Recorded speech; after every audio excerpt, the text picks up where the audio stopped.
பயணிகளின் கனிவான கவனத்திற்கு வண்டி எண் 1, 2, 6, 7, 6 கோவையில் இருந்து டாக்டர் எம்ஜி ராமச்சந்திரன் சென்ட்ரல் ரயில் நிலையம் வரை செல்லும் கோவை அதிவிரைவு வண்டி இன்னும் சற்று நேரத்தில் தடம் எண் 1 வந்து சேரும் என எதிர்பார்க்கப்படுகிறது. தாங்கள் விളിച്ച நம்பர் இப்போ பிஸியான தேவாயின் அல்ப சமயம் கழிங்க வீண்டும் வலிக்குக. Super super ma'am.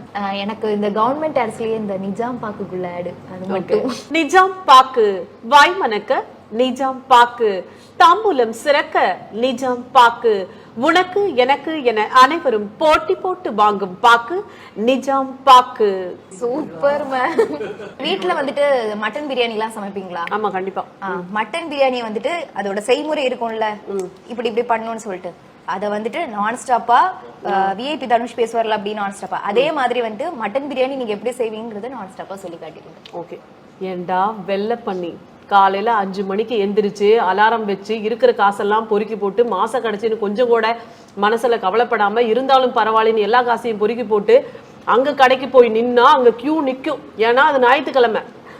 அதெல்லாம் தாண்டி மட்டன் ஒரு கிலோவை எடுத்து வீட்டுக்கு வந்து தயிர்ல ஊற வச்சு எண்ணெயை ஊத்தி இஞ்சி பூண்டு பட்டை கிராம்பு சோம்பு இலத்தலை எல்லாத்தையும் போட்டு வணக்கி மட்டனை தயிர்ல ஊற வச்ச மட்டனை எடுத்து போட்டு அதோட கொஞ்சம் கரெக்டான தண்ணியை ஊத்தி ஊற வச்ச அரிசியை போட்டு எல்லாம் விசிலுட்டு இறக்கி வச்சு குடும்பமே உட்காந்து சாப்பிடலான்னு பார்த்தா 4 பேத்துக்கு அளவா வச்சிருந்த அந்த மட்டன் பிரியாணில எவனோ ஒருத்தன் குடும்பத்தோட 10 பேர் வந்து இறங்குவான் பாரு. வரும் பாரு ஒரு டென்ஷனு.